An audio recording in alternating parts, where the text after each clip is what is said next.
Uh, Considering the present situation that is prevalent in Bangladesh, and especially it appears Bangladesh has been overcome by the radicalized Islamist groups. So if that's the case, then it becomes quite risky, and because ultimately their aim when you see interviews, Kikeru, these two, they mention about like clipping away the northeast from the mainland India. It is very dangerous, and I think so. The government should take it very seriously because this is no longer the earlier Bangladesh that we had. The earlier Bangladesh was friendly to India, and they ensured that all the militant camps and all were closed from the country, which is not presently. Of course, we have not seen any indications of them trying to try to incite any kind of violence and all within the northeast. But you know what? But if we are dealing with radicalized country, then it becomes quite dangerous. So I think so. The government will have to take seriously, and including the government of India, of course. So which means that ultimately our borders have to be better managed. The border management policy has to be better, and all the loopholes and the gaps have to be blocked so that we prevent any these infiltrators to enter into the country.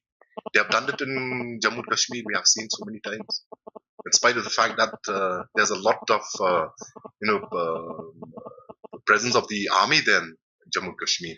So here we don't have the army, but we have the BSF. So I just hope so that the BSF would ensure that every nook and corner and every gap is prevented for these people to enter into the country.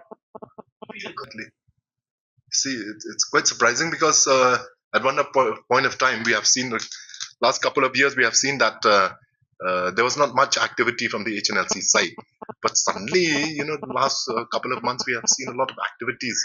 So this is a cause of concern, and we the government definitely has to act. That is, of course, both the state government and the central government.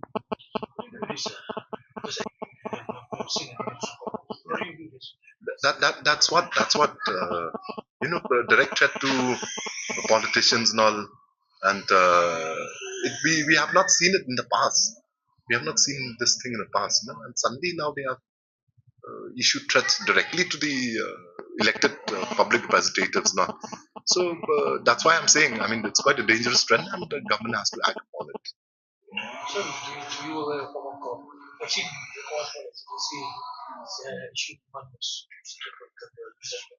how do you see this turning out? They're trying again the same strategy. See, ultimately, if they have to sustain themselves, they'll need finance. Any group, if they have to sustain themselves, they'll need the finance. And so now they are targeting people. In fact, I know for a fact that they have targeted a lot of business people. In fact, a lot of people have come to me also for that matter. So Meghalaya police is equipped with the latest technology. They have the intel. They have the resources at the disposal. So I think so. They have to put all out their resources to try to nab them now when they are still on the growing graph. So they have to nip them right now before later on becomes difficult to tackle them. Despite this, we have seen the government deputy chief secretary has stated that calling themselves chief combat for this talk in party like UDP also are saying the same thing. You see, it's a good move. Uh, I'm a ex-cop, so I don't want to comment much. But of course, the government has been gracious enough to call them. So the any negotiation requires a give and take. You cannot say that this is what I want and nothing else now. So ultimately negotiation is about give and take. So I feel that the government HNLC also, whatever they have, they should come down and negotiate first, and not put too many conditions for the government to accept, because of course it becomes difficult for the government also to accept.